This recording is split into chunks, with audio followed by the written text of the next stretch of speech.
आज थोड़ा हकीकत पसंदी का मुज़ाहरा करते हैं। आपको पता है कि आपको दफनाने के बाद आपके लवाहिकीन की सबसे पहली फ़िक्र क्या होगी?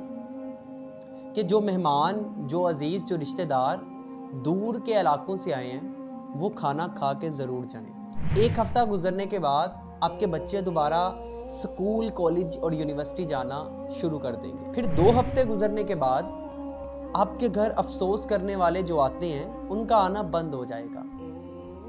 3 हफ़्ते गुज़रने के बाद आपकी कब्र की जो ज़ियारत है और दुआ है, वो 3-3 दिन के बाद की जाएगी। और फिर 1 माह गुज़रने के बाद आपके घर दोबारा टीवी और दोबारा म्यूज़िक चलना शुरू हो जाएगा। और 1.5 माह गुज़रने के बाद आपके बच्चे और घर वाले प्रॉपर ड्रामे और फ़िल्में देखना शुरू कर देंगे। 2 माह गुज़रने के बाद आपकी कब्र की ज़ियारत हर जुमे को की जाएगी, उसके अलावा किसी भी दिन नहीं। और फिर कुछ अरसा गुज़रने के बाद आपकी बीवी या आपका शौहर किसी बात पर हल्का सा मुस्कुरा दिया करेगा और उसके चंद दिन के बाद दोबारा मज़ाहिया बातों पर कह के गूंजना शुरू हो जाएंगे। 6 माह के बाद आपकी कब्र की ज़ियारत महीने में सिर्फ 1 बार की जाएगी। फिर वो वक्त भी आएगा जब पूरा 1 साल गुजर जाएगा और आपके घर वाले सोचेंगे कि आखिरी बार कब्रिस्तान कब गए थे, शायद 1 माह पहले, और आखिरी दफ़ा दुआ कब की थी, कभी भी नहीं, क्योंकि याद ही नहीं। और मेरा यकीन करें,